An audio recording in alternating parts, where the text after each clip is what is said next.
Hello and welcome to another edition of Shoot the Defense on FNX. I'm your host Stel, and I'm joined by three gentlemen this evening. Not Yannikis, unfortunately, because it's his birthday and he's probably getting busy doing stuff as you do on your birthday. I'm not going to say what because I've seen what he's capable of. Well, less said about that, the better. My first guest is, as usual, Rhodri Giggs. How you doing, big man? Yeah, I'm good, mate. How old is he? How old, Jan? Well, he looks about 12. He's got the height of a 5-year-old. Yeah. I think he's about 31. Oh, yeah. So he's definitely stopped growing then. So yeah, he's knackered. Right. Okay. He needs stilts, mate. He needs stilts. He's going to be listening to this at some point. He's going to be throwing some expletives out. I'll tell you that for now. Wow. My next guest is Matthew Crist. Long time no see, gentlemen. How you doing? Yeah, good to be back. Good to see you and good to see everyone. And yeah, it's been a while, but good to be back. Great to have you back on, mate. Great to have you back on. Now, my third guest is a debutant to Shoot the Defense. He is the owner and co-host of Limit Futbol, all the way from Connecticut. It's shall I call you Joe Uccello, or shall I go all Italian and call you Giovanni Uccello?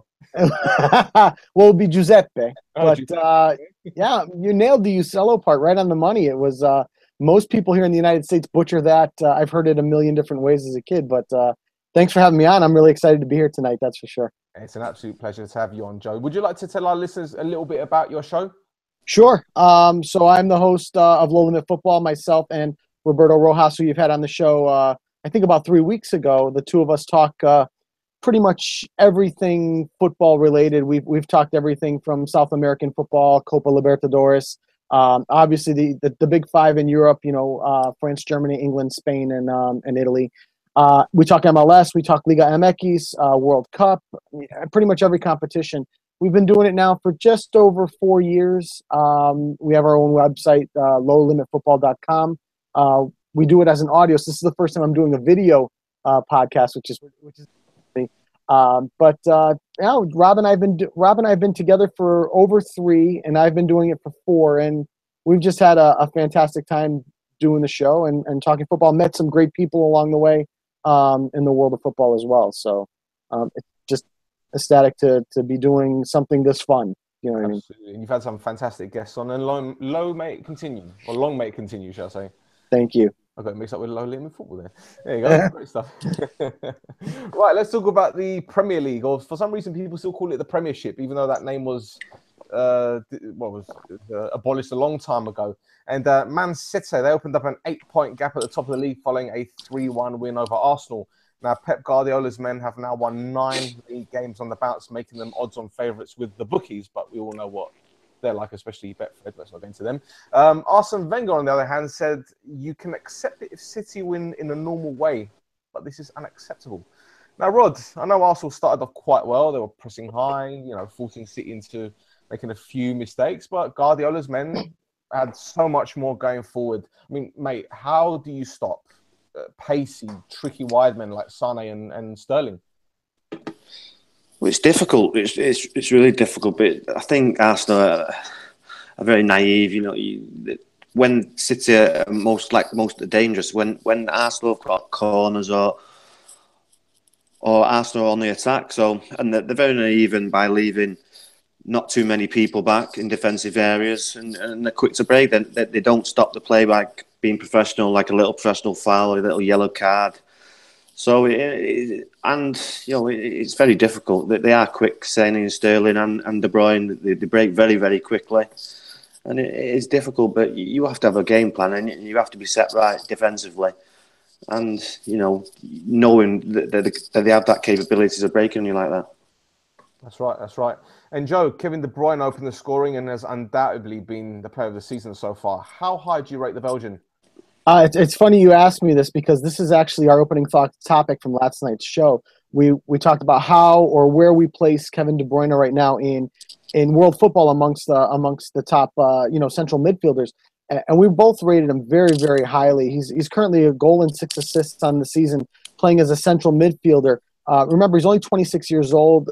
We saw him come over from Wolfsburg, and when he did, we saw a significant drop in the quality of play at Wolfsburg. So he's been a sort of an unseen talent, but when we look at him through these glasses this year, we've really seen a blossoming talent, both as a distributor and as a playmaker himself. He's creating almost 3 chances per game, according to Squawka. He's completing 85% of his passes. He's just been phenomenal in terms of distributing that play and moving forward to the folks like to Sterling and to Aguero, sorts of players. So he's really been that pivot point that I think Pep has been looking for, moving that play forward for them.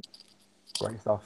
And Matthew, Arsene Wenger was in a passive-aggressive mood after the game. He told the BBC, can anyone stop them? Because that's what he was asked. With the way they've started and the quality they have, it will be difficult, but you never know. If on top of that, they have decisions like they have had today, they will be unstoppable. Now, mate, I know City's third goal was offside, but whatever happened to play to the whistle? I mean, it just seems Wenger is clutching at straws at the moment. Well, you're right. And first things first, it was offside. Probably when you look at the replays, it looks a lot worse than it did when you watch it in normal time. It was probably a tougher call to make than it was. But whatever did happen to play to the whistle, I mean, probably Rhodri being the only one that's played football to any kind of level between us could probably tell us. But I don't think players do play to the whistle. I think that's something you're taught at school and it goes out the window. It's probably different for Rod because he was an attacking player, so you've got nothing to lose. But it seems like now defenders almost stop in a way that they hope to influence referees and linesmen. So they think, if we stop, it looks like he's offside and they'll blow up. And on this occasion, they didn't. And they were wrong. He was offside. But to be honest, I think in a way that decision almost gave Wenger something to moan about. He gave him an excuse, like you say. He was clutching at straws. Anyone that watched that game could, from the first moment, you knew that Arsenal weren't going to get anything from that game. From the first whistle, as soon as the game started, right up until the end, you just thought, well, what are they going there for? Like Rhodri said, they don't seem to have any game plan. It's not like they've gone there to City to try and defend, which you could understand at that playing against City away. It just looked like they were there for the taking. And I think the refereeing decisions, admittedly, yes, it was offside, but it just seems to it sort of.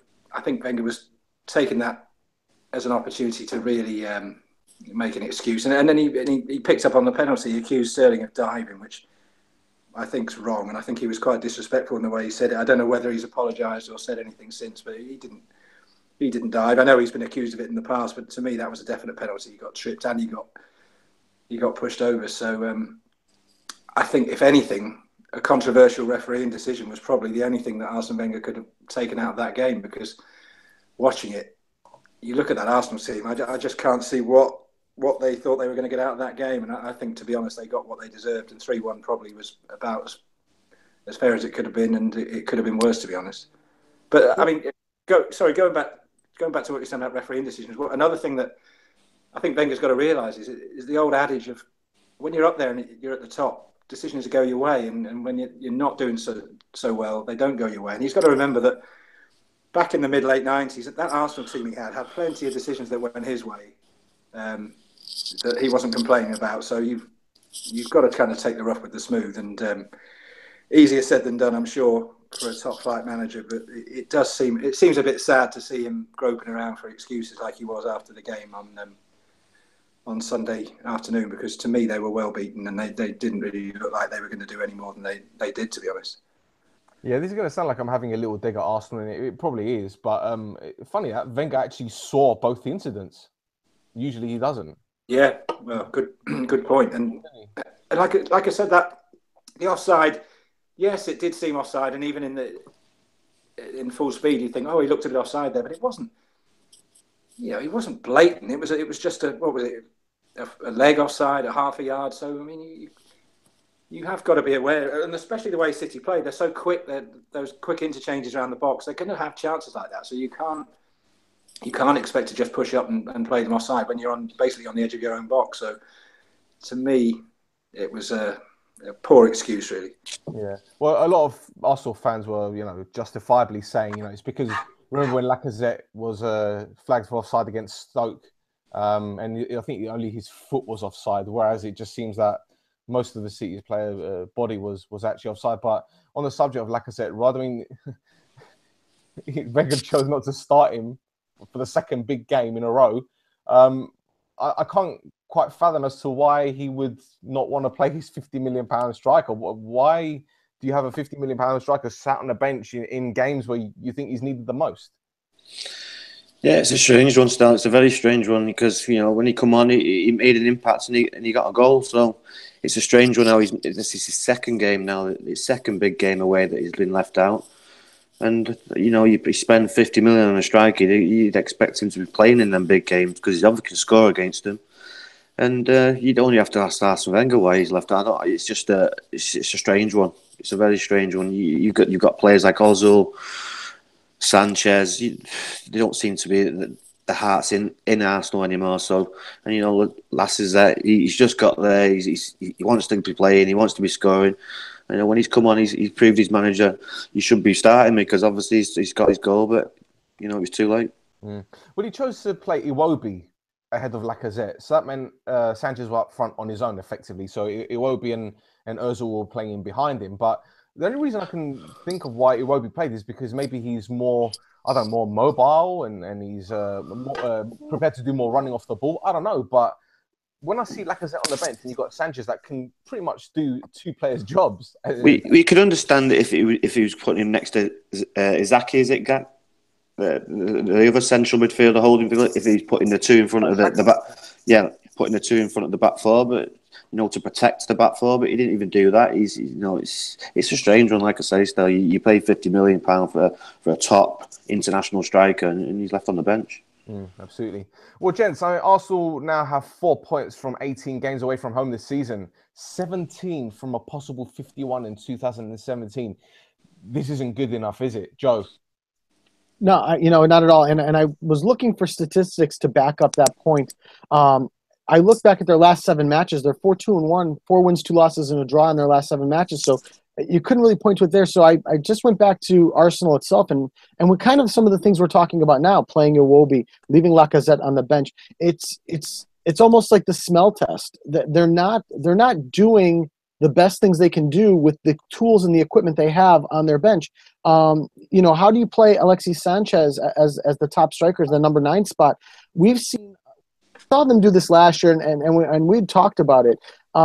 Sanchez does not play his best football in the center of the pitch. He tends to play a little better, played out wide, mainly on the left-hand side, and in an attacking role, in a wide role where he can use his speed.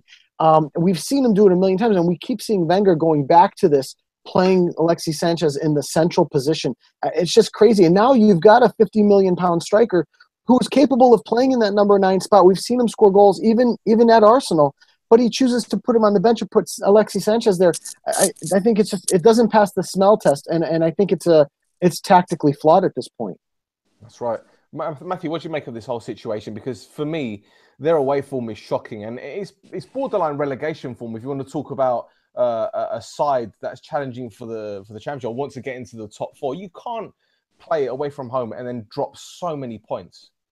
Yeah, I agree. And like I said before, going into that game on Sunday, who really sat down on Sunday and thought, Arsenal, you've got a chance here of winning the game or even getting a draw? I just don't think anyone believed that. I don't think they believed that themselves. And the strange thing is, when Wenger, at the end of last season, there was all that toing and froing about whether Wenger should get another contract, and he obviously did.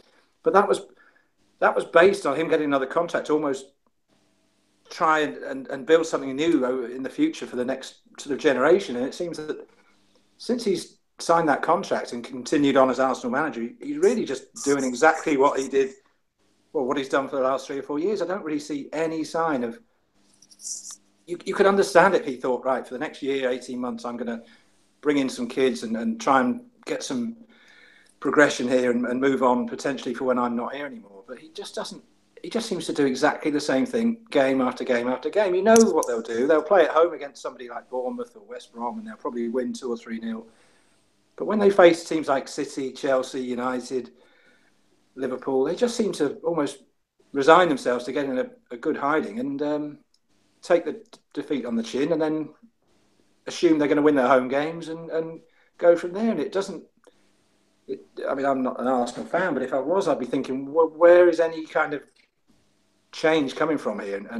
And how Wenger managed to get that contract extension or that new contract last year, and then, like we said, you've got players there that might be able to change a game, or you might be able to build a team around, and he just seems to be relying on particularly two players that almost look like they don't want to be there anyway, and probably won't be there, certainly after the summer, maybe even January. So I'm not quite sure what the game plan is there, if there is one, to be honest. That's right. And Rod, we've seen Arsenal capitulate away from home again against a big club, or one of the elite, as they say. You'd have thought that by now Wenger would want to set his stall out to maybe get men behind the ball and then counter-attack, because they've got the players to do that. What do you think is going wrong from a defensive standpoint at Arsenal? I'm not sure because we have seen him do it before. But I agree with Matthew what he said. He seems to just be stuck in his ways and be so stubborn. And they're getting worse. They're not getting better. And it's just it's how long.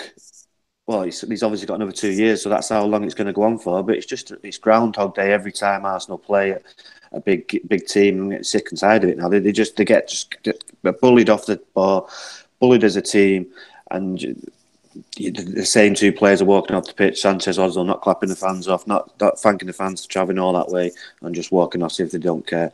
And Arsenal fans are sick and tired of it. And he's the manager; he has the control to stop all that, and it just seems to be getting worse. So you say he's got another 2 years, Rob, but he might not. I mean, come Christmas, if Arsenal are way out, they're obviously not going to challenge for the league. If they're fifth or sixth and an early exit from the FA Cup, you'd think if it carried on, it'd become untenable for him. But it seems to be like Teflon Don. He's not going anywhere, and he seems to be stubborn. And these decisions of playing Sanchez up top on his own when it doesn't seem to work, and leaving Lacazette out, it's just decisions after decisions that are the wrong ones, and novices can see that. So, and he's supposed to be a capable manager. But it begs the question: why did they give him this extra 2 years if nothing's going to change? And come January, if Arsenal are out of the cups, which they could well be, the way they tend to treat cup competitions, and could be fifth, sixth in the league, you're going to be right back to where they were this time last year, So I don't know where the club think they're going, to be honest. And I suppose we'll find out. Yeah, absolutely. And you know what Arsenal fans are like. I'm sick of seeing it. They are very vocal on Twitter and they can moan. Yeah, well, in fairness, they've probably got that right to. The way we're moaning, and we're not Arsenal fans. True. Well, look, Wenger's comments has set up our bite back question very, very nicely. And we asked our Twitter followers and Facebook group members, are City the best attacking side in the world at the moment? And we had a lot of responses. I'm going to read out some of them. Harry from Sofa Sports News says they're a fantastic attacking force, but a part of me feels they've been made to look better by a poor standard defending right across the Premier League. Now, Lucius, who's quite ruthless, and you'll find this out later on in the show, he says, by a mile, they play with such threats that teams can't even focus on countering them. No point even mentioning individuals, because to a man, they have goals in them. Now, Travis says, in the world, maybe. It's more the depth they have. Others have considerable attacking threat too, e.g. Paris Saint-Germain, Barca, Real Madrid, Bayern. Difference is, there aren't that many with the ability to sort De Bruyne and Silva with Sane and Bernardo Silva or Sterling. It's crazy. Tim says, I think they look the real deal as they're tearing teams in Europe too. They've scored more goals at this stage than Pep's Super Barcelona team. And we all know how easy goals are to come by in Spain. Look how Pep has had his feel of the season and has made tweaks and got them right so far. Alexis says, possibly I think the front three of Paris Saint-Germain outdo the front three of Man City all day long. However, I think the purchases that City made probably the best attacking team in the world. And they've got the best fullbacks. They've made the difference for me, especially when Mendy's fit as well, and he's devastating.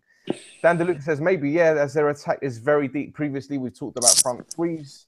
These are a front six. I'm not convinced they have the balance between attack and defence sorted, though. That may be their undoing, certainly in Europe. Now, Wayne, who actually is a Man City fan, is not being biased, but I would have thought so. But I think, in my opinion, it's hard to say no. I think we have a world-class goalkeeper that has complemented that. So, gents, what do you reckon? Are City the best attacking side in the world at the moment? Joe, what do you make of it all the way in the States? What are they saying about City? I equate this to looking at three diamonds in your hand and going, okay, which one is the best diamond? They're all beautiful. City is certainly one of the best attacking. And one of the responses on the Facebook page said it's a compliment. It's one of the best attacking sides because of the depth. When you can bring guys like Leroy Sané off the bench, Gabriel Jesus off the bench, Bernardo Silva off the bench, you really can change your point of attack depending on how the match is playing out. And it's to their credit, which makes them one of the best attacking sides. And for me, one of the top 3 best attacking sides in the world. For me, I tend to lean a little more towards PSG. I would like to have seen Barcelona with Ousmane Dembele, before he took that injury, really started to gel with Lionel Messi and Luis Suarez on that side. I think in the end we may have talked about them as the top one. I'm not sure. But I tend to lean on PSG. And you look at the statistics, the top scoring team right now in the Champions League is actually Paris Saint-Germain. They've scored 17 goals in 4 matches. They haven't conceded a goal either, so that's a credit to their defense. The second best scoring team in the Champions League right now, Liverpool, believe it or not. Man City's actually third. So, and the competition that they're seeing, I think when you've got to face Bayern twice, PSG, credit to them, beating Bayern 3-0 in the first leg is fantastic. So for me right now, Kylian Mbappe, Edson Cavani, Neymar, you've got Marco Verratti setting them up from behind, and you have an incredibly solid defense with Thiago Silva back there and Marquinhos. For me, PSG right now, but it is very, very close. And again, like we said, there are 3 diamonds in your hand, and it doesn't matter which one you pick. They're all going to score goals. What do you reckon? Yeah, I mean, I'm going to jump on the statistic that Joe's put such a lot of hard work into researching there that I didn't. But it's I don't know. It's like comparing apples and oranges sometimes. I mean, I'm gonna. When you read my articles, Stel, I'm a bit of an old codger when it comes to things like this. It's the beginning of November. I remember when United won 10 games in a row in '85, and everyone thought they were going to win the league by a mile, and they came fourth. It just seems a bit early to get so carried away. Yes, they're a fantastic team going forward, but let's have this conversation in a few months' time. But if we're having it now, if we're going to have this debate now, then yes, it is between City and Paris Saint-Germain. I'd probably say Paris Saint-Germain, but then you could question the level of competition they're playing against. But then in the Champions League, as Joe said, they're banging the goals in, so you'd have to assume that's the highest level that you can play against.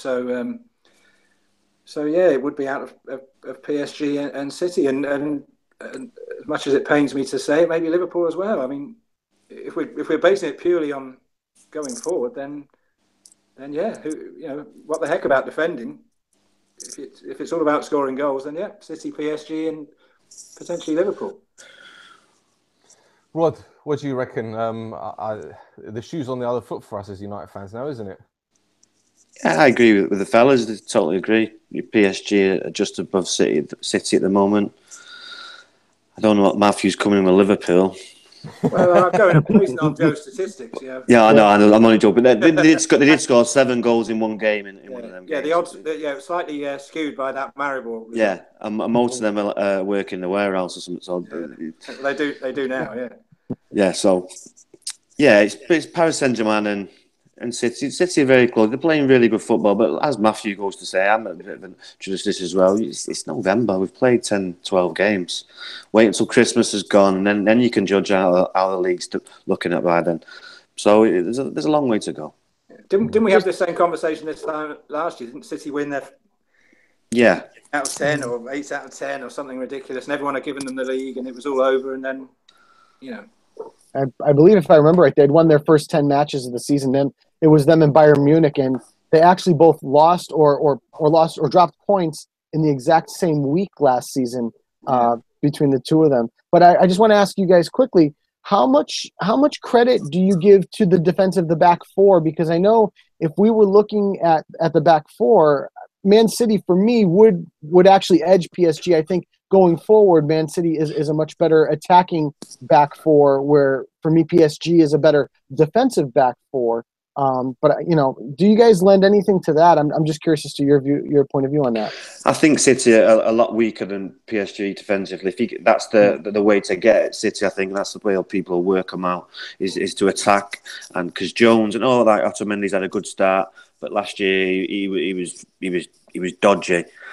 Walker's not the greatest defender, he's going forward, and you've got Fabian Delph filling in at the moment. Stones, he's got potential, but he's not there yet. So, and you've got PSG, you've got season internationals that have been there and done it. So, PSG a bit better in defending for me as well. Yeah, I think if we're talking domestic football, I think there's more of an emphasis on defenders in the Premier League going forward than there is maybe in French football. I think French football's and like you said before, arguably French is not as strong as the Premier League.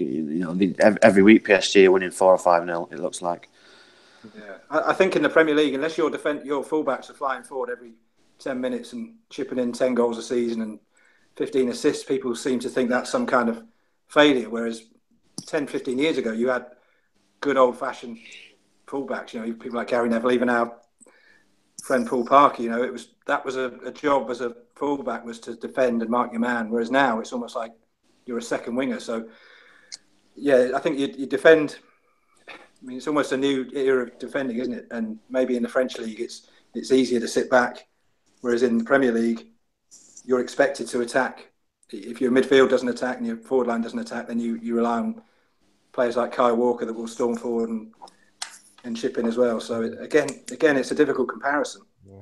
Well, I think it's vital that they keep Sané and Sterling fit, because as great as they are going forward with your Agueros, with your De Bruynes, with your David Silvas, those two players effectively start the play. They get forward so quick and they can get back so quick as well. If either or both of them get injured, I think City might struggle to compensate for them, because they don't have that depth when you're talking about players with pace. So obviously, Kyle Walker's quick and Mendy's quick and Delila's quick, but they're fullbacks. So it's vital that Sterling remains fit and on form. Same goes for Sané. I think the one concern I'd have is, if I was a City fan, is again, if either of those two get injured, especially with internationals coming now. Guardiola plays them in the League Cup. He plays them in the FA Cup. He will be playing them in the FA Cup. He plays them practically every week. So you just never know. But having said that, as you guys said, they've been in immense form at the moment. It's very, very difficult to find a better team in the league than them at the moment. But yeah, let's move on to another game that occurred on Super Sunday, as it's called. And Alvaro Morata's first goal since September was enough to give Chelsea the 3 points against a very poor Man United side. Now, Joe, this actually was a really dominant and solid Chelsea performance. Nothing like they did midweek against Roma. No doubt they deserved the win. Morata's header was world class, and had it not been for some last-ditch defending and probably the heroics, it would have been a cricket score. What did you make of the champions' performance at the weekend? Much improved over what we'd seen of them. Like you had said, the performance against Roma midweek was not nearly as impressive as what they did to Manchester United on the weekend. I think this team in the Premier League missed Alvaro Morata when he missed those few weeks with injuries. But since then, I believe, if I remember right, they've won 3 straight where, other than Manchester City, all the other teams have dropped points in the past 3 weeks. It's allowed them to kind of jump back into the race.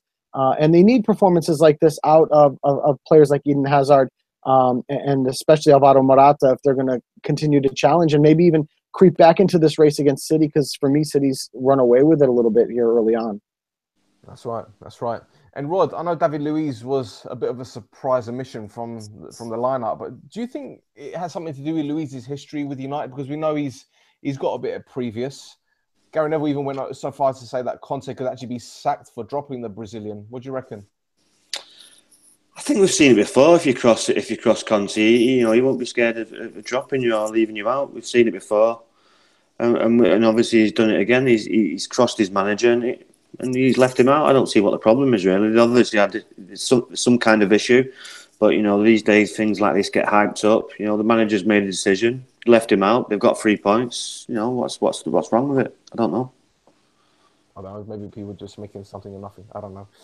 Matthew, another lackluster performance from United. Little creativity or guile. Clearly, there are a lot of players that actually shouldn't be anywhere near the first team. I know Rod will agree with me on that one. What do you think the main problem was on Sunday, mate? Well, how long have we got here, mate? Yeah, it's 10 past. We could have a whole podcast on this. I mean, it just seems to remind me a lot of last season. I think a lot of people in the media, a lot of United fans seem to build up United and think, everything's clicked. And sure enough, the first few games, it all looked great. But the more you watch games like the game on Sunday, you do wonder whether this team's a bit of a flat track bully, you know. And Chelsea are by no means the best team in the league, but when you see them up against that United team, you see how they can actually adapt to win games. And I'm not sure United can, and I'm not quite sure what United's game plan is. I mean, they got slated for the way they played at Anfield the other week, and probably rightly so. But then that wouldn't be so bad if they went there and got a 0-0 and then backed it up with a win away at Chelsea or other wins. But they don't seem to do that. They seem to be comfortable playing for a draw, which is fine. But then back that up with something else, or play defensively, but then attack on the counter. I mean, you look at the great United teams of the mid-90s particularly, they could go to places and defend for 60, 70 minutes, but they always had that potential to burst forward and score. I mean, remember that classic game, that Monday night game away at Newcastle in March 96? Newcastle could have been 4-5-0 up. They weren't, and then United turned around and bang, won the game 1-0. And I think if you're going to play defensively or play with that kind of system away from home, know what you're doing. But that game on Sunday, it didn't look like United knew. 1 minute it looked like they were going for it, and it left all kinds of gaps in the defence. Then it looked like they were holding on for what they could get. I really don't know myself. I'm not sure whether they know. I'm not sure whether the manager knows. And the thing is, if they're not careful, they're going to find themselves, again, a bit like last season, after a good start, they could easily find themselves 10, 12 points off the top and basically fighting with teams like Arsenal to finish third or fourth, which is that good enough now for a United team with a manager that's had pretty much 2 seasons and spent God knows how many hundreds of millions of pounds to assemble that team? Because to me, that team looks way off winning the league. It just doesn't look like they've got the depth. I know they've got a few injuries, but that back four looks a shambles. Even Matic is looking a little bit. He was fantastic the first couple of games of the season, but now he just seems to be looking very one-dimensional. And I don't know whether that's because obviously he hasn't got Pogba alongside him, but if you haven't got Pogba alongside, you have someone else that can come in and do another role. You can't just give up and say, well, we've got players injured, because as we all know, great teams will make do with what they've got. And I think United I think they were found out big time on Sunday, to be honest. Matt, do you know what? I could go on all day about this United squad. I mean, you've seen my tweets. Players like Mkhitaryan, I've been ripping him to shreds for weeks. And people have been telling me, oh, give him a chance, whatever. I'm sorry, but how many chances does this guy want? He came off the other day against Chelsea. He looked up, he saw his number, and it was just one of those, oh, right, okay, it's my turn to come off again. It's almost as if the guy doesn't want to be there, you know? No, and he was looked upon as being one of the, almost not a saviour, but I think the problem with that United team is everyone just expects everyone to come in and be the new hero. Martial, Mkhitaryan, Rashford. It's almost like everyone's waiting for the new Cantona almost to come along, and it doesn't happen like that. You've got to have a manager that can say, right, this is what you do here, and you do this role, and you to quote The Rock, you've got to know your role. And I don't think a lot of that United team really know what they're doing, whether that's their fault or what they've been told to do. But they seem to be getting by and making do, and it's. I'm yet to be convinced, to be honest. I know they've got they were scoring goals for fun the first few games of the season, but let's face it, they played a terrible Everton team, a pretty poor Swansea team. They're going to be. These are the games now that matters. They've obviously played away at Liverpool. You could probably criticise them for not going for it there. I mean, there was a Liverpool team there for the taking after 60 minutes, and they didn't. They've been found out against Chelsea, and in a few weeks they're going to play City, and God knows what they're going to do there. Well, see, this is the thing, Matt. I mean, you're right. He was slated for the performance at Anfield. He was slated for the system. And against Tottenham, he played exactly the same system as he did against Chelsea. Got the win against Spurs. Spurs didn't do really much against United. So he's gone with the same system against Chelsea. United fell a goal behind, so he put 2 up front with Lukaku. So he had 3 up front. And no one bothered doing anything. I'm not going to get on Lukaku's back and say, he's not scoring enough goals, because he started off really well. But my concern, looking at a striker, it's not what you do when you're just scoring. It's what you do when you're not scoring. Is he? Yeah, absolutely. Is his interplay any good? Is he holding up the ball? Is he winning headers in the air? I saw Azpilicueta bully him. That's Piliqueta. He's Jan's height, and he was bullying Lukaku. I mean, this is concerning for me. Rod, what do you reckon? Because I know you could be just as harsh as I, but what do you see at the moment? Is it the players? Is it the manager? I think people, obviously, the signs were there against earlier in the season when they weren't blowing teams away. They were outpowering teams and finishing it in the last 10, 15 minutes. So the signs were there, but people get carried away. Let's not forget they've still got the best defensive record, and defensive wins leagues most years. So, and there's still a long way to go. But and City are doing so well. It's difficult. He's putting him under more pressure and more pressure. And yes, the way against Liverpool was pretty terrible, and the game against Chelsea. So, it's a big miss. We need Pogba back, and some of them need to pull the finger out because I'm starting to listen to you now about Mkhitaryan. All right, okay. Now, defensively for the goal, there's free back there, so you could fit free trains through the gap that was there. So I don't know where the free centre halves were going. They got dragged all over the place. So obviously someone's made a mistake there for the goal, and it's not looking good at the minute because City are doing so well as well. I think the international break has come at the right time. But you mentioned Pogba, and I know it's easy to say it's a big loss, but where are the leaders then? I mean, Matthew mentioned Matic. I think Matic has been our best player this season, to be fair. I think he's been outstanding. Well, he has, but you can go back to Pogba. I think Pogba complements him, and Matic complements Pogba, so they work together as a partnership well in there. Herrera's not been brilliant this year, so he's not had too much help, and I think Matic is now doing what Lukaku's trying to do. He's trying to do too much. Just stick to your job, stick to what you do. You started best at what you're doing at the start of the season. And Lukaku's just stick to, the width of the goal, the width of the 18-yard box, stop coming deep, just stick in the places where you're going to get goals. And just be patient, because when you're trying to do too much, it's just not working out for him. It depends what they've been instructed, though, doesn't it? I mean, is he? I think it's. I know what you're saying. He's saying it's what you're instructed, but I'm sure he doesn't instruct him to get bullied off Lukaku. No, definitely not. Because Morata absolutely bullied all three of them on Sunday. So what's the difference? Why is it? I know he's as a striker, you can suffer with a bit of confidence, but you don't get bullied off people smaller than you. But see, this is what I'm saying before about Lukaku. I mean, don't get me wrong. I'm not going to get on the guy's back, because every striker goes through a goal drought. But if you look at Lukaku compared to Morata, Morata's movement off the ball is phenomenal. People don't actually realise how good this guy is off the ball. He reads the game so well. You can see from his goal, he anticipated that ball. It's not as if it was a fluke. But would Lukaku do something like that? I don't think so, because he's not as intelligent of a footballer.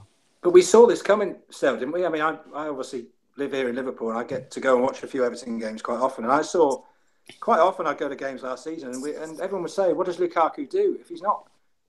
Sure enough, he'll bang in 2 or 3 when he's on form. But if he's not involved in the game, he'll do nothing else. He doesn't run back to win the ball back. He doesn't.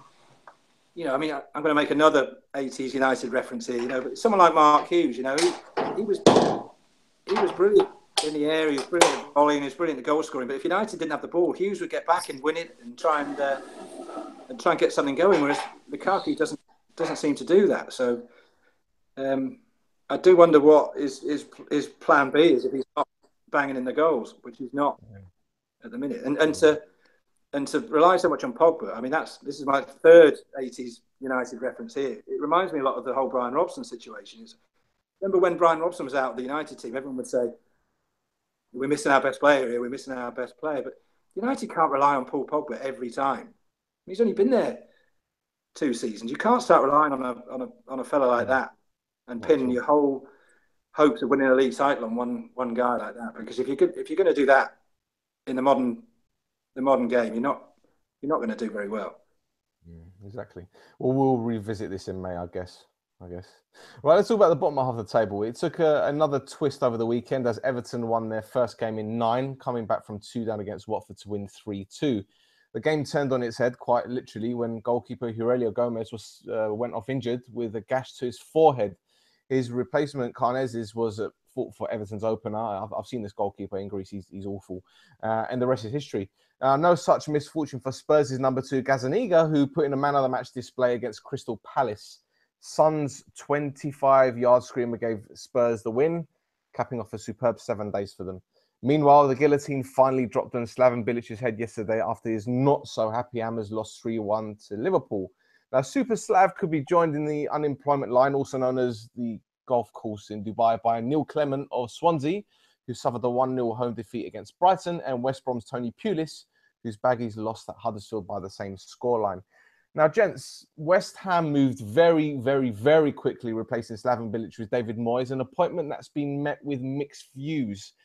What's your take on this, Joe? What do you make of Davey, as they call him out here? What my question to the brass would be: what does David Moyes bring you? What does David Moyes have now that he hasn't shown you in Spain? That he hasn't shown you at Manchester United? It just I thought it was a poor choice, especially given where they are in the season right now. They probably should have gone to somebody of little, with a little, maybe even a Sam Allardyce, something like that, where they could have brought somebody in that would have been a little bit better for the position. I know we talk about some of these other teams that are on the tipping point. For example, West Brom with Tony Pulis and Paul Clement and Swansea.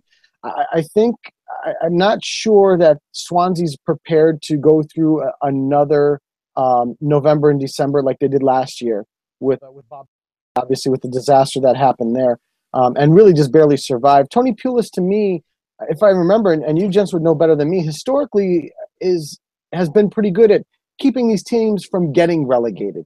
So I don't know that West Brom is going to be prepared to just quickly make a move and move Pulis out. But again, going back to Moyes, I don't agree with it. I think they could have done much better.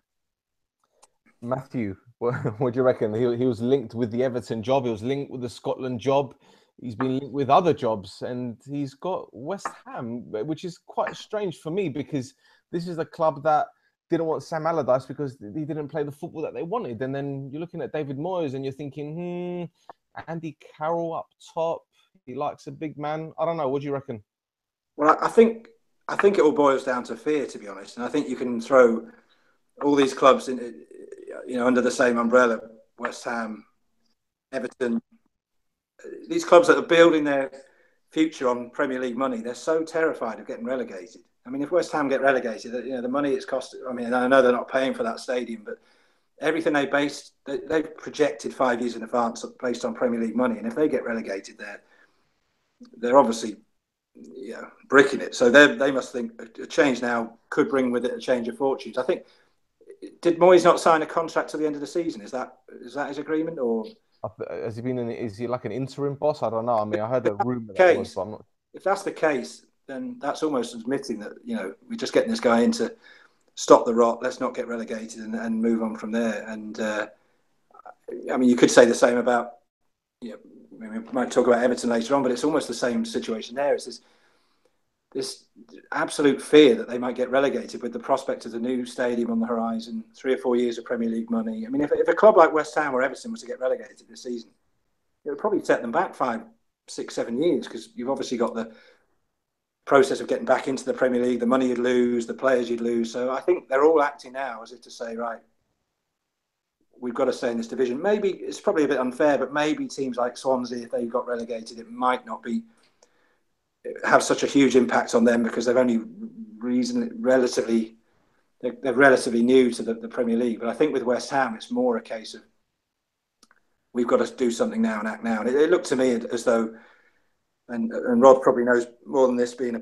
a player, but it looked to me that the West Ham players had just sort of almost given up. And Bilic almost looked like he'd given up as well. I mean, every time they let in a goal, he seemed to have his hands in his pockets and was shrugging. And, I'm disappointed because I thought he was a fantastic manager and a great character to have in the game. But the thing is with managers these days, it seems to be they just seem to lose a team and that's it. There's no coming back. There's no regrouping. They just seem to say, well, we call it a day and we'll move on. And I think that's what's happened with West Ham. Rod, listen, I'm not going to lie to you, mate. When I heard that David Moyes got the job, I couldn't help but laugh my backside off. No disrespect to the guy.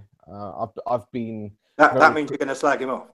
Yeah, look, he made the comment today in the press conference. He said, "I don't know any manager who's gone through negative periods." Now, this guy, he flopped at United, but let's push that to one side because he took over a team that just won the title, and I'm not gonna go into that again, especially the 83 or 87 crosses against Fulham. I don't know. Then it was Real Sociedad. He didn't really do anything there, and then Sunderland. I really don't know what he can bring to the table at West Ham.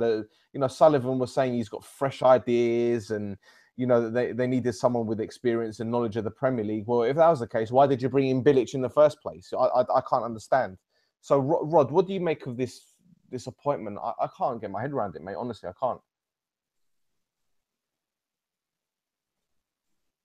Rod's gone silent. Is your mic working, Rod? Yeah, I can. Yeah. Oh, Rod, you there? Oh, we've got tech issues. Rod, can't hear Rod. I can hear you both. Can you? Yeah, I can hear you. I can't hear Rod. I can. I'll keep talking. So Matthew can hear Rhodri and we can't. Great. Can you hear me now? There we go. Oh, there you go. I've done something for settings. It's all right. Go on, carry on. Sorry, mate. Yeah, you say to ignore the United bit, but there's some of the decisions he's made from a championship winning team. Only an idiot would go in there and try and change everything, change too many things. You didn't have to change too many things straight away. The decisions he made there was poor, and then he's left for Real Sociedad. For me, it was a poor decision as well. Sunderland is obviously he's been sold down the line that he's going to get certain things and he didn't get it. Well, he chose to stay on and really he should have left, which is Sunderland has killed him really. He's killed his reputation. And we'll go back to what Matthew said. It's a sure bet. They'll just keep him. He'll probably keep him in the league, but the football will be dire. Yeah, Matthew, you remember when Everton got into the Champions League under David Moyes? I do. Yeah. Didn't he have players like Stephen Pienaar and all these other players that he had? And then when he went to Sunderland, he brought in those same players like your Oviedos, your Pienaars, your Darren Gibsons, all these players. What's he going to do at West Ham now? Is he going to try and get Yakubu out of retirement or something and bring him in? I don't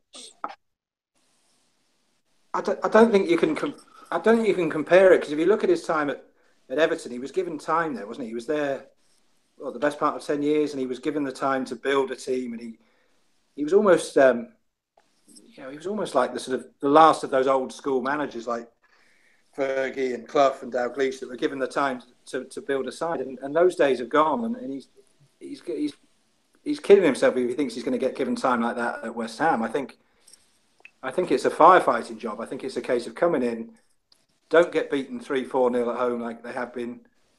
Get results at home, keep it tight away, stay in the division, and then we'll think about things at the end of the season. I can only see that's the long-term plan if there is one. If there is one in football, if there is one at West Ham. I mean, he's you talk about his time at Everton. Evertonians think a lot of him because of what he did do at Everton. He did. Yeah. He did. You got to think. I think was it 2 or 3 years in a row they finished above Liverpool. Now, can you imagine that happening now? I mean that was only 3, 4, 5 seasons ago. So we're not talking years ago here. So whether that was luck or or judgment, I'm not sure. But he obviously had something about him that people are prepared to give him that chance. But I can't see him being given another chance. I mean, if this doesn't work out for West Ham, he's got to be drinking in the last chance saloon, I would think. Yeah. Well, we had a few responses from our Facebook group page, and we've actually got some responses from Real Football Talk group page, and they're actually based in Africa. So you've got listeners in Africa. It's brilliant. A fellow called Kudzai Freeman Miambo says, "My thoughts are West Ham have officially confirmed their relegation." Here you go. And another fellow called Maynard says West Ham will get relegated this season. So no one is confident about that. I think the problem with West Ham and why Bilic had to go is because they weren't close games. They were getting beat 3 or 4 goals every game. So obviously, go back to Matthew said, that something's not right and the players aren't playing them. They're just giving in. If he's letting 3 or 4 goals in every game, let's face it, when at the start of the season, West Ham were tipped for some of the good signings that they signed. So people expect them to go on to that next level, and it just hasn't happened. So, I don't think that they're weak enough to get relegated. I think David Moyes is a competent manager to sort of defensive frailties out and get it sorted. Fair enough. Well, I think they're taking a punt, Rod, to be honest. I think they're a bit like Everton. They're thinking, look, we're getting hammered here every week. We either keep going and we're definitely going to go down, or we bring someone else in and hope that we might get the odd 0-0 away and snatch it. Yeah, well, like I said, something wasn't right, because when you, as a team, if you're letting 3 or 4 goals in every week, something's got to change, and it was inevitable. You had to go. And you could see that by the reaction on on Saturday night. They obviously got hammered, but they've been letting in goals, and it's not like a shock. They seem to just be almost shrugging the shoulders and thinking, "Oh, we know we're going to get battered here again." So it's mostly been we don't know what's going on. And it's mostly been at home as well, which is even worse. Yeah. Yeah. Well, again, a bit like the Everton situation. It's one thing losing away. It's one thing going to United or Liverpool or Tottenham and getting beaten 2 or 3-0. But if you're getting beaten 4-3, 4-5 at home, that's when managers, chairman and board start thinking there's something going wrong here. And probably the whole reason that Arsene Wenger's still at Arsenal, going back to what we were saying earlier on, he gets away with it because he'll win 90% of his home games, but then he'll get battered away at City and Tottenham and United. But he can pull it round by winning home games. So it's probably the way they look at it. Well, hats off to Travis, who's a West Ham fan. He says, give him a chance. He probably wasn't right for United, and we're more his level. He can't be blamed for Sunderland, in my opinion. They're a mess. I'm not saying he's the answer, but he's not as disastrous as people are making out. So it's glass half full. No. He is West Ham's level. He is West Ham's level, but let's not. He was at Everton for 10 years. They give him a long time. That won't happen at West Ham, so he's got to hit the ground running, or the fans will get on your back really, really quickly there. Yeah, I agree. I think this could be a bad decision for him to go there, because obviously going to that United job after Ferguson was a poison chalice. I think whoever went there was going to struggle, and the same with Sunderland. So for Moyes to go here, if he doesn't, I can't speak for him, but I think he'd almost be better off dropping down a division, almost picking up a project. Someone like Preston, or a team that you could say, right, give him 4 or 5 seasons to get them in the Premier League. These kind of big, high-profile jobs where he goes in and he's got everything to lose and nothing to gain. And I do wonder why he's, this could be the end, really. If West Ham go down, or he doesn't see out the end of the season, that's going to be 3 jobs there where he's failed miserably. So watch this space. Yeah. Well, Rod, you tipped Swansea to go down. It looks like your Mystic Meg powers are strong, mate. We thought Palace were bad, but at least they're showing some fight. Swansea look absolutely lost at the moment. Very similar to when Bob Bradley was in charge. Yeah. Well, my predictions weren't that good, because I did predict Huddersfield, Newcastle. So it was November, like you said. Yeah, exactly. But no, they're really struggling. Obviously, missing Signarsson from last year was a big influence for him, and missing Lorienzi as well. And Boney's not hit the ground running and not doing anything for Swansea. So, they look like a shoe-in at the minute for relegation. But like I say, it's November, anything can turn on. But being a Cardiff boy, I don't really care. I hope they go down. There you go.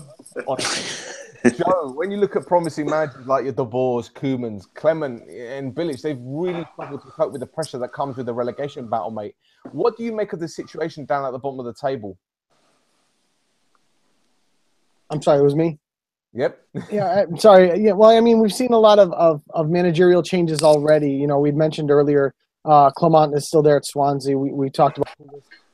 Even, go up a little bit further in the table, a team that's underperforming a little, maybe a team like Stoke with Mark Hughes, dealing with this pressure. The problem with, and this is not just a Premier League issue, this is a world football issue, is these coaches are given a what have you done for me lately mandate, where if the performance isn't there, they're not given time to do anything. Matthew, you kind of alluded to it a little bit, where managers aren't given the year or the 2 years to be able to implement what they want to do and bring in the players that they want to bring in. Only the most fortunate of managers, like the Pep Guardiolas or the Jose Mourinhos, are allowed that luxury. So it's difficult for a lot of these teams in these mid-level clubs, these mid-table clubs that fall down. And even a guy like Bilic, who, remember 2 years ago, West Ham was towards the top of the table. Now, we seem to have lost the message. Bilic is out, and we're moving on to the next chapter in David Moyes. the managers, I think that the panic button is pushed too early, too often, and many managers, not only in England but around the world. No, I agree, 100%, 100%. And Matt, tell me something. I'm actually struggling to understand why West Brom's fans are actually booing Tony Pulis. What exactly do they expect from their team? Where's this bizarre sense of entitlement come from? Because I seem to remember last season, they went 5 or 6 games without winning. In fact, I think they lost 4 out of those 5 games. They didn't win a game between the 24th of September to like the 6th of November, and they were getting on his back. And all of a sudden, they strung a few results together, ended up 10th. So what do they expect from him? But this kind of links back to what Joe was saying there about managers being given time and what their expectations are. And with what's going on at West Brom now, I kind of call this the curse of Kirbishley, because you remember, was it 10, 12 years ago, Alan Kirbishley had Charlton, was he 7th or 6th in the Premier League, something like that, and he ended up getting sacked, or the fans were calling for his head because they wanted Charlton to move on to the next level. And 10 years on now, they're 3 divisions below that. So I do think fans, we're talking about West Brom, fans have got to look at the alternative. I mean, what's the expectation of West Brom this season? They could either be down there where West Ham and Swansea and Everton and Crystal Palace are, or they could be sitting there reasonably comfortably. I don't think West Brom will go down. I think the problem with someone like Pulis is when he's winning games, the style of play doesn't really come into it. If West Brom are 7th, 8th, 9th, people will be quite happy with that because they're not going to go down. They're not in any trouble.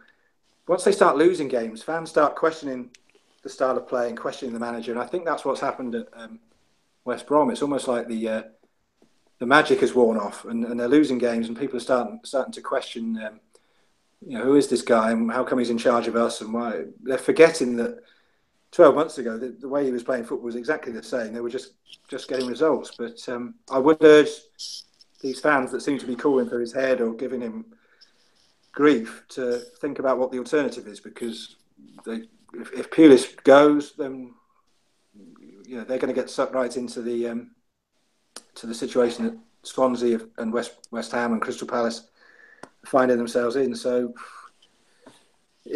we've seen it all before, but it's be careful what you wish for, isn't it? I mean, you know as well as I do. I'll be very surprised if West Brom are sucked into that relegation battle. It won't be pretty, it won't be exciting, but they'll probably get what they need. And I'd be disappointed if West Brom pulled the trigger now, because I think they'd be regressing at the end of the season, to be honest. Well, worst comes to worst, they could always get Pepe Mel back, couldn't they? Well, yeah. I mean, I'm sure if you got, there'll be West Brom fans that remember the early 90s, the mid 90s. That season, Brian Robson kept them up in 2005. The miraculous last day escape, and now they're calling for a manager's head when they're mid-table. To me, it's bizarre. And like Joe said, I don't know what a manager is expected to do these days. You're either a top-notch coach that comes in, wins 2 leagues, and leaves on your own accord, or you're sacked after 18 months. So it's a thankless job, isn't it? And Matthew, no one's immune to it. Look what happened to Carlo Ancelotti at Bayern this year. I mean, talk about someone who's won on every country. He's won titles in Italy, he's won titles in France, in England, in Spain, even in Germany. And this year, he right out the door, and the old retread of Jupp Heynckes is brought back in. So I don't know whether it's an attention span thing or what. It just seems. Well, I do think with football fans, it's almost like. I mean, we're changing the subject slightly, but in a year's time, I can see us sitting here and Mourinho not being at United, Klopp not being at Liverpool, and that's bizarre to think that, where these are top coaches, but you're no more than 4 or 5 defeats away from the sack, and that's what it's come down to now, isn't it? Yeah, absolutely. Right, so in other news, the semi-final bracket in Major League Soccer has been decided after an exciting quarter-final series. Columbus Crew edged past New York City FC to earn a last 4 spot against Toronto FC, while Houston Dynamo shot Portland Timbers and faced Seattle Sounders. Joe, has this been the most exciting MLS campaign in history, and who is your tip to be the eventual winners, mate? if not the most exciting, certainly one of the most exciting. You know, we've had the perennial powerhouse LA Galaxy finish in the very last place of MLS across two divisions. We had DC United finishing in last place last year's. First place in the Western Conference, Colorado Rapids finishing just barely above the LA Galaxy.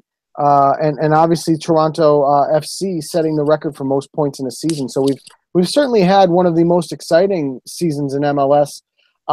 Right now, with the final four teams that we've got left, we've got Seattle facing Houston. We've got Columbus facing Toronto. My tip would be Toronto FC. I don't see any of the other three teams truly challenging. Now they're going to face a tough Columbus team in the semifinal round here, who knocked off NYCFC.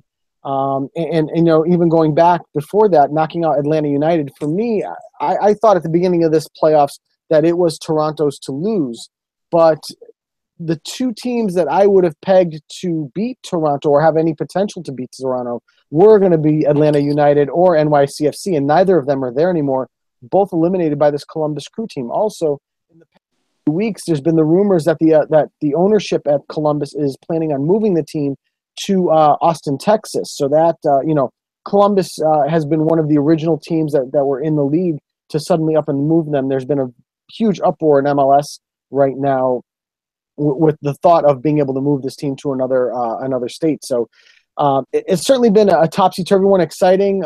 We saw FC Dallas start at the beginning of the season, really high-flying along with the Houston Dynamo.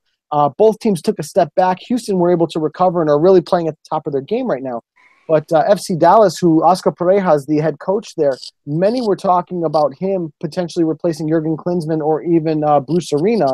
But now we don't even talk about Oscar Pareja as a possible candidate. We talk about Tata Martino at Atlanta United as being the next possible head coach of the U.S. men's national team. So there have been a lot of different storylines in MLS this season, and they're going to follow the international break the 21st for the semifinal of the playoffs. But I do think in the end, Toronto's to win. They're going to have a tough first leg, missing Josie Altidore and Sebastian Giovinco for that first leg. Giovinco for yellow card accumulation, and Altidore for a little bit of a scuffle in the tunnel at the half between him and Sasha Kleishin from New York Red Bull. So missing those two players, you wonder where they're going to get the goals in the first leg against Columbus, but thankfully it's two legs. They'll get them both back in the second leg in Toronto and probably move through. And speaking of Columbus, Ola Kamara is actually undercalled up to the Norwegian national team after netting 18 goals this season. Do you think national team coaches in Europe actually starting to take MLS players serious now? Not all of them. This is something I was looking into, earlier in the day, looking at some of the players that are on the fringe. What I noticed is that it is average European sides that have players in MLS. For example, Christian Neymar, who's Hungarian, was called up and played in the Euros in 2016. He was one that that was earned that call up. Ola Kamara now at Norway, again another mid-level team, European-wise, but certainly a benefit to him. He's a 28-year-old striker. Had a wonderful season at Columbus. Scored a goal in the first leg against NYCFC to get them to move on to the next round. So, I think it's great for him, and I don't see, though, the big teams. I know everyone wants to point the finger at Sebastian Giovinco. That is the big one. And me being an Italian-American and somebody that follows Serie A quite closely, and a Juventino. So, he came to Toronto from Juventus. I'm all too familiar with Sebastian Giovinco, and he's a wonderful talent and MLS MVP and everything that goes along with it. The problem is in Italy right now, you have so many strikers that are better options than Giovinco. For example, we've seen Ciro Immobile that is leading right now Europe in scoring.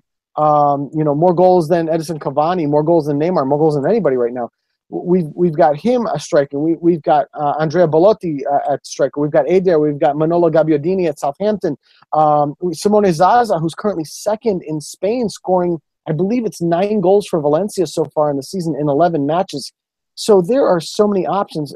So to get back to the question, I think we're seeing more mid-level teams, mid-level European national teams start to take a look, but I think your top echelon is not quite there just yet.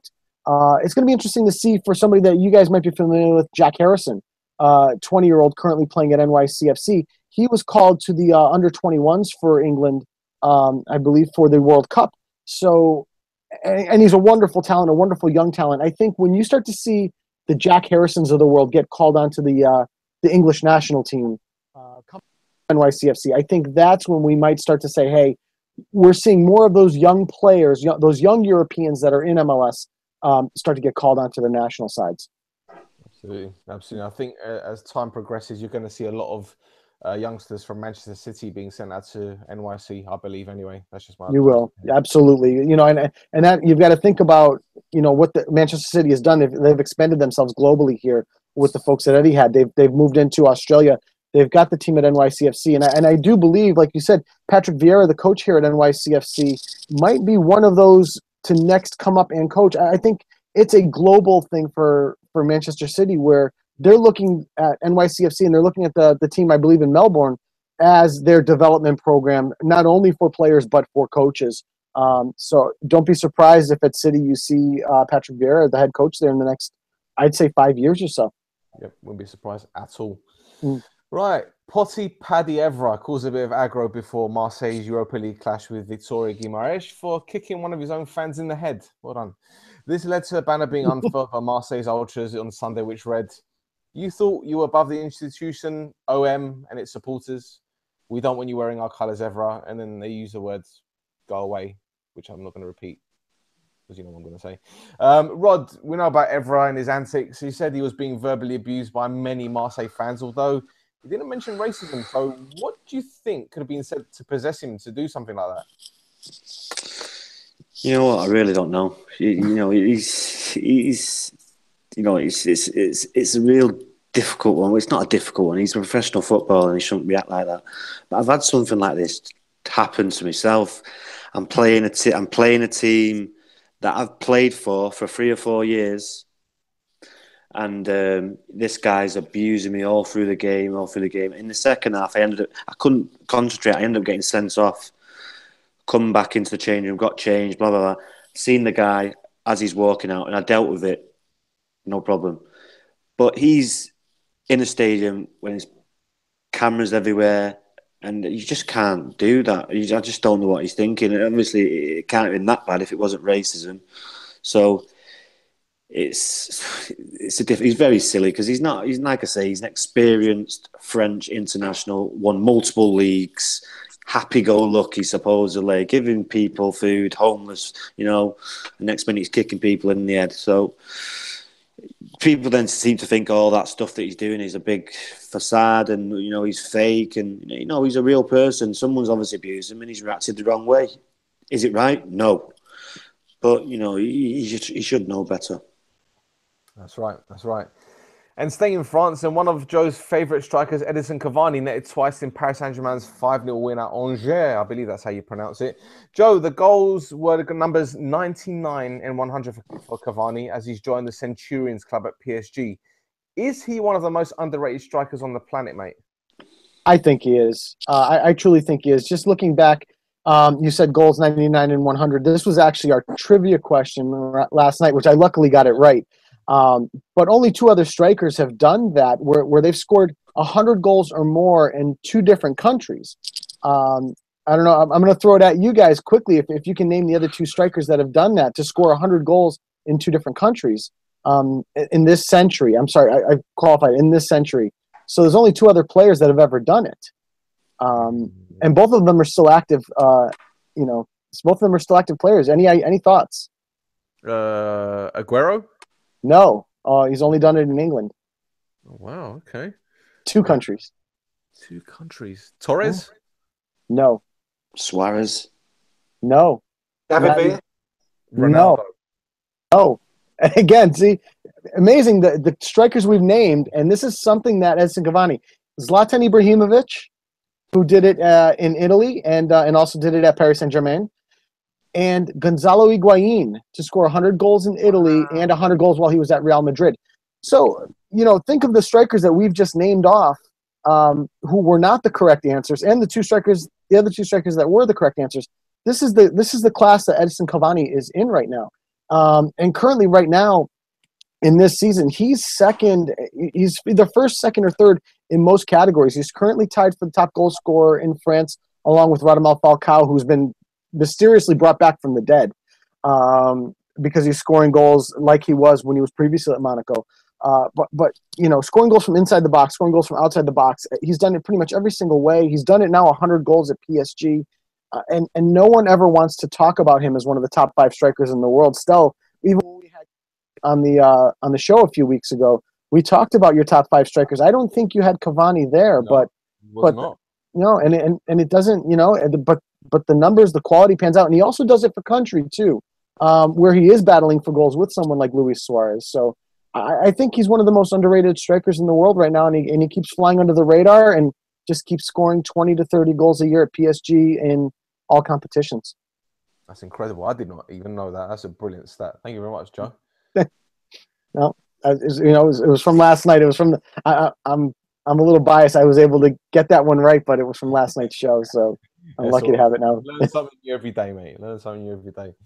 Right, FC Bayern won their 7th game in a row in all competitions, dismantling Dortmund 3-1 and putting them 6 points clear of their rivals.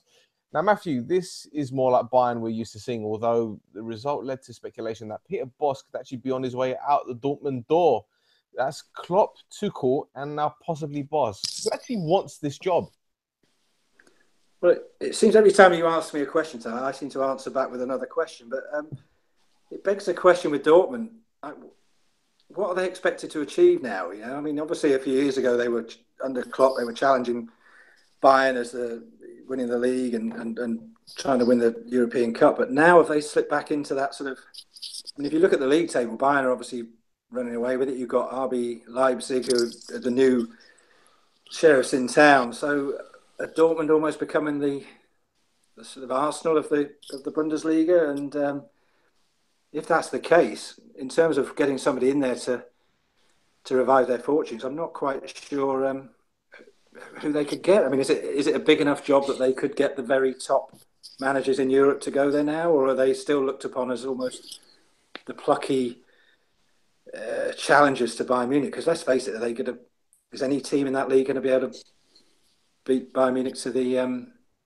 Bundesliga? I wouldn't say so. So it goes back to what we were saying earlier about giving managers a chance. I mean, this could be a great opportunity for a team like Dortmund to give a manager, a young player, a top player that's looking to go into management, an opportunity to say, look, we're not expected to win this league this season or even next or even the season after, but let's give it a go for 3 or 4 years and get back to where we were in 2010, 11, 12. So I couldn't name who I think they're going to pick if they pick a new manager, but it could be. I just think maybe whether it's an opportunity for some of that German World Cup team, someone like Philipp Lahm or someone that's coming to the end of their playing career to say, how about an opportunity at a top club to manage in the Bundesliga? Because are you really going to get someone like, I mean, we're writing off Mourinho yet, but I mean, are you going to get someone like him going there? Are you going to get someone like David Moyes?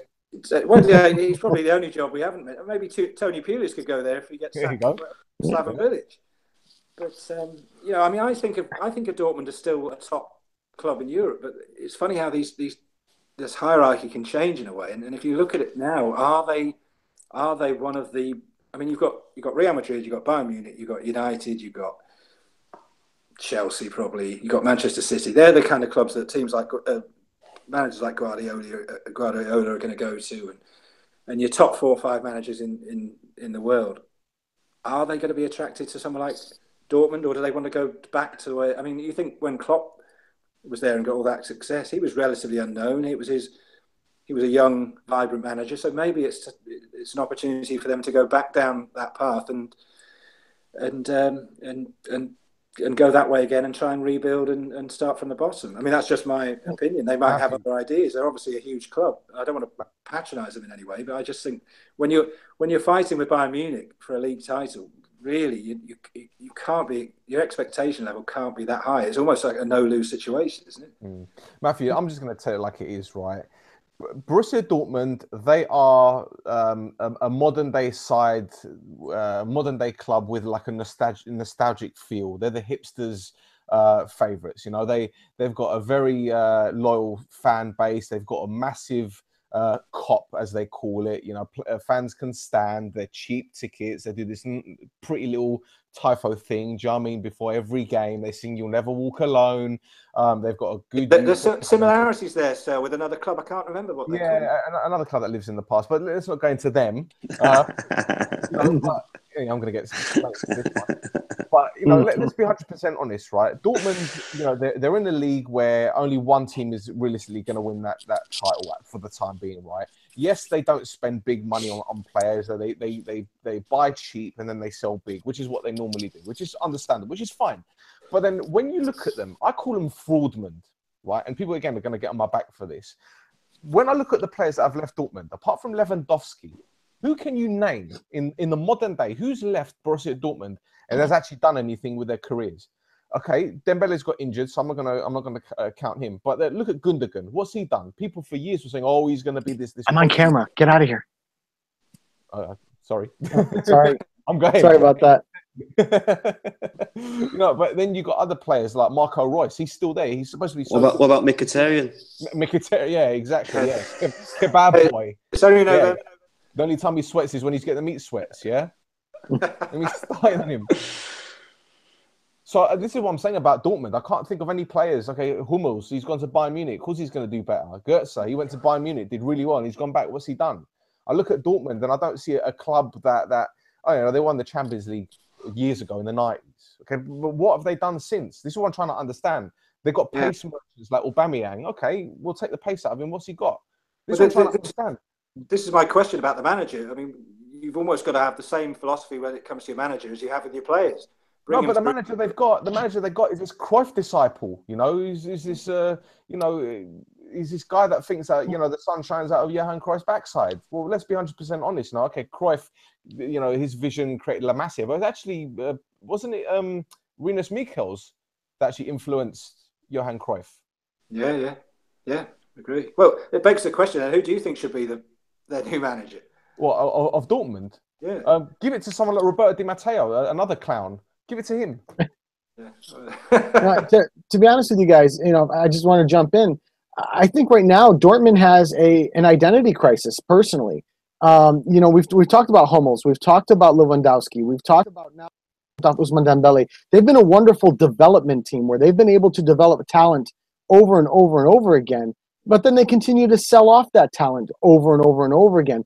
So for me, you know, if Dortmund wants to be someone that a team that challenges for that German title every year, then you need to keep these players. If you want to be a team that is profitable, that is a development team, then you have your man. Peter Bosz is definitely the guy. Look at the stuff he did at Ajax. We go back to the comment about being a Cruyff disciple and all of that. That's the man you want. Tuchel would have also been that man as a wonderful development type coach and someone that developed talent.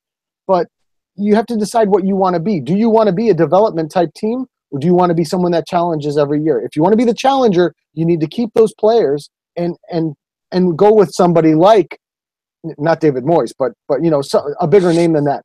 But if you want to be the development type player or type team that you currently are, Peter Bosz is your man. He's absolutely your man, and we shouldn't even be talking about him leaving the club.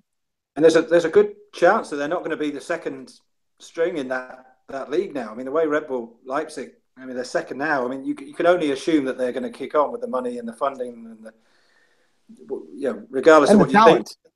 Yeah, regardless of what you think of it, they could well be the second challengers in that division if there's going to be one. So Dortmund could find themselves way adrift in the next 5-10 years. So, well, they'll be exactly like Liverpool, then, won't they? Well, they're more similar, yeah. You never walk alone. Yeah, it's just one of those things. I mean, I know Tuchel left because one of the reasons was because he was unhappy that they sold, you know, your Gundigans, your Hummels, but that's what you're going to get when you go to a club like Dortmund. The Sharks are going to be circling around players that have hit form. They've got that Castillo fella, haven't they? The central midfielder. He's a half decent footballer. Oh, Gonzalo Castro, yeah. Castro. Yes, that's right. Sorry, Castillo. Castro. And even if they win the league, let's face it. Even if they win the league like they have done in the past 10 years, those players will still leave. Right. Yeah. They win the league, and they're not going to just stick around. They'll do what they would do in the Premier League, if a team wins the league, not a huge team, they'll like some of the Leicester players did, or they're not going to stick around. I mean, if Liverpool won that league, thankfully they didn't, but if they had 3 or 4 years ago, do you think Suarez would still be there? No, he would have still left. I think it's another. I think there's certain clubs in European leagues that will always be of that level, and they could win the league, but they'll still never be seen as the top dog in that division. That's right. Well, look, Dortmund have got Pulisic as well, haven't they, Joe? And he's the next American hope. But at the same time, how long is he going to want to stay there? Because let's be 100% honest. How many times has he been linked with Liverpool already? He's been linked to Liverpool. He's been linked to Arsenal. He's been linked to so many other teams. I think this summer, I think the choices were going to be Dembele or Pulisic, and they got so much money for Dembele that they ended up moving him. But that could have very well been Pulisic to Liverpool for £60 million. It could have been some crazy number like that, but it would have been an incredible number. But yeah, he's the next one up, in my opinion. He's got a lot to offer from a commercial standpoint as well, doesn't he? He does. Although shame on me to reopen this wound, but now with the U.S. missing the World Cup this year, think about the marketing dollars that they've lost on Christian Pulisic just because he won't be there next summer. True. Fair point. Well, gents, on a final note, I don't know if you've seen this tweet today. It was it was actually when West Ham announced they sacked Slaven Bilic. It was Alvaro Arbeloa, the former Real Madrid and Liverpool and West Ham defender. He put out a tweet saying, "Better late than never." Bit catty, that, wasn't it? Yeah, I don't like that, to be honest. The guy's lost his job. Move on. There you go. Matt's had the last word on that. Well, I just don't think it's well, I mean, that's his opinion and he's entitled to it, but it's not cricket, is it? No, not at all. Not at all. Very bitchy. Yep. Yeah. Meow. Right, gents, it's been absolutely great having you all on. Joe, thank you for your time tonight. It's been great having you on. Before we let you go, would you like to give our listeners your Twitter handle, your podcast Twitter handle? I'm at JP Uccello. The podcast is at Low Limit Futbol. And Monday night, we've got George DiMattelis from BN Sports joining us, where we'll talk international break and I'm sure plenty of other stuff. So, and again, to all of you, gents, thanks for having me on. I had an incredible time. Thank you very much. I appreciate it. I thought you were about to say we're going to have Roberto Di Matteo, and I was like, the week after we're going to have him on. Great stuff.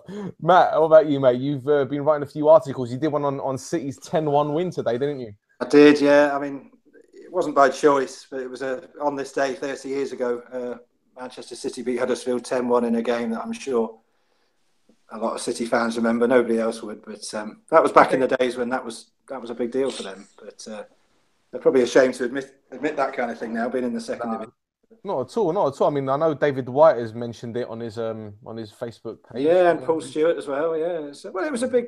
City were a different club then, and all joking aside, 30 years ago was a huge difference from the way the situation they're in now, and I'm sure a lot of City fans appreciate that because a lot has changed.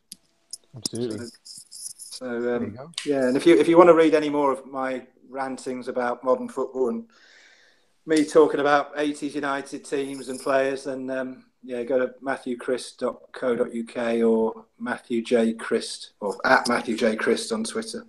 Fantastic. Rod, what about you, mate? You're in Cardiff. Yeah. Excuse me, Rod James Giggs. Well, your voice broke there, isn't it? Yeah, voice going, yeah. Rod James Giggs, pal. Excellent, wonderful. Right, a couple of quick things before we go. Number one, happy birthday, Jan. Hope you're not getting too drunk. But yeah, have a good one, mate. And secondly, congratulations to our friend David Groff, who's been called up to the Hungarian national team for the second time. Congrats, Groffy. Fantastic. Well, guys, that's it from us. We'll be back next week, I think, because it's international friendlies. We'll probably just wing it next week because I really can't be bothered to do a show schedule when it comes to internationals. So, thanks, guys, for coming on the show. We're on Twitter at Shoot the Defense. We have a Facebook group page. And if you like this video on YouTube, just smash the like button and subscribe. Until next time, take it easy.